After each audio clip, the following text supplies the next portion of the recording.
Hello and welcome everyone. This is Type V3 with a gunpla review of the 1:144th scale high-grade Mega-Shiki, the Team G Master Leader as it's seen in Gundam Build Fighters Try. The Mega-Shiki comes with a bit more than your average high-grade. There's 15 items, 13 of which are plastic runners. Then there's a huge set of polycaps and a tiny sheet of foil stickers. The build itself is interesting for an HG model kit in that the basic assembly is more involved and complicated. Additionally, a good portion of the outer armor pieces are undergated, and this kit even utilizes smaller parts. The difficulty of the build would rank somewhere in between a standard high grade and real grade. I will say that these aspects do make the Mega-Shiki a refreshing experience for an HG model kit. Personally, I think the Mega-Shiki is one of the best designs to come out of Build Fighters Try, and this HG just nails the look. Even with a simple straight assembly, the result is a slick Gundam. It almost perfectly lines up with the animation model, carrying the right proportions and minimal deviations in the smaller features. Stickers are limited to only the head cameras and the eyes, or technically the black visor. Color separation is more impressive than I expected, especially for being a mobile suit that's largely dominated by one color. The kit might need some seamline coverage throughout the body, though they're all very small areas and barely noticeable. Truth is, I found the Mega-Shiki to be entirely presentable, as is. Nevertheless, if complete anime accuracy is the aim, there really isn't much to do. Panel lining opportunities are low, with the main focus being on the tubing that runs through the forearms and behind the knees. For painting, sections to target are the vents in the shoulders and legs. There's other small places that could use touching up with some black ink, though they're not entirely mandatory. These additions don't actually make too much of a difference on the general aesthetic as a whole, and like I mentioned before, a straight build looks just fine. The Mega-Shiki is a tall, high-grade model kit. It stands right over the 5.5-inch mark to the top of the head and 7.5 inches to the tip of the backpack. Those may seem like big numbers, but its relatively slender body doesn't give it a huge presence. For articulation, the Mega-Shiki has a ball-jointed neck, and the base of the neck is even on its own separate joint which can go back and forth. The torso, all that's really here is a giant ball joint right at the waist, so we can go side to side, and there's no real ab crunch or anything. You can pull it slightly up to get a bit more motion out of it, but that's really all you're going to get from it. The arms can go back and forth, and they're connected on a polycap. However, it's right inside the torso, so in order for it to swing, you have to pull it out a little bit first, and then it'll be able to swing back and forth. I do like how the shoulder pads are independent, so they can move on their own. The shoulder does have a hinge.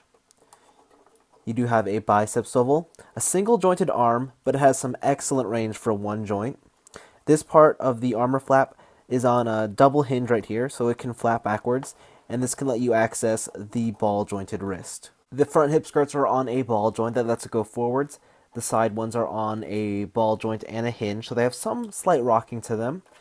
The hips themselves are just on giant ball connections right there, so they can go forwards this much, outwards just about this much before the hip skirt stops it. There is no thigh swivel, but you do get enough range within that ball joint that it's not going to be an issue. You have a double jointed knee, and for the ankles you do have a back and forth hinge and then a giant ball joint which lets you do the ankle rocking and pivoting, and this armor here is separate. The backpack has a couple options. First of all, these wings here can go back and forth, and they also have these little hinges here for the flaps to move these, and there's also a hidden one right here at the top that lets it extend outwards if you like. You can also just take them off and clip them in on the side if you prefer this look. The thrusters down here can also move ever so slightly, and there's a bit of wiggle going on as well. Articulation on the Mega-Shiki is fairly good, and it can perform most poses well enough. The main limitation is its lack of a torso crunch. As a side note, this is one of the most structurally solid high grades in the lineup, however it is extremely back heavy. Outside of the fists, the Mega-Shiki includes two other pairs of hands, open palms and gripping hands. With these hands, the kit can wield its primary weapon, the beam rifle. It's a simple gun which you'll need to paint in the lens yourself. The only drawback here is that there's no weapon storage. You can sort of wedge it into the backpack like it's seen doing in the show, but it's not the most secure arrangement. Next up are the beam sabers. The hilts are stored on the sides of the backpack, and the kit includes two yellow katana-shaped beams. They're nice melee weapons, and that's kinda it. Finally, the kit's backpack, the Mega Ride Launcher, can disconnect from the Mega-Shiki completely and assume 3 different forms, each with a specific purpose. There's some minor parts forming involved, yet the process was quick enough that I never found it to be tedious or annoying to do. The first of these forms is the Mega Flyer. In short, it's a high-speed booster, though it does have one unique party trick. A handle pops down from the rear and the Mega-Shiki can be towed from it. It's such a fun gimmick. Take note, however, you will need 2 display bases to perform this. The second form is the Mega Rider. It's essentially the Mega Flyer without the wings. Honestly, I don't know what it's for. I think the Mega-Shiki is too large to ride it properly, but I guess other toys can. The third and final form is the Mega Launcher. For this mode, the rear thrusters rotate downwards, handles pop out the sides, the cannon extends forwards, and then the whole thing is mounted onto the front of the Gundam by a little tab. In the end, you've got a giant cannon strapped to the Mega-Shiki's chest. It's by far the kit's most intimidating feature. I'll say this right now, at the time of this recording, the Mega-Shiki is my favorite high-grade release from Gundam Build Fighters Try. From a design perspective alone, I'm absolutely in love. It just looks so sleek, and those colors completely align with my own personal tastes. Yet, there's more to this kit than appearance alone. Its action figure-like solidity makes it easy to handle compared to most model kits. The Mega Ride Launcher is a versatile accessory that offers unique play and display options. Poor torso articulation is the single dent in the Mega-Shiki's armor, yet posability as a whole is still very good.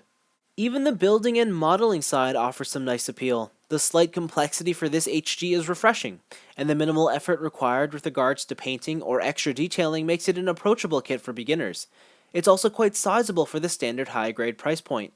Between the build, presentation, and feature set, it exceeds all expectations. Simply put, the 1/144th scale HG Mega-Shiki is fantastic. But that's all for me.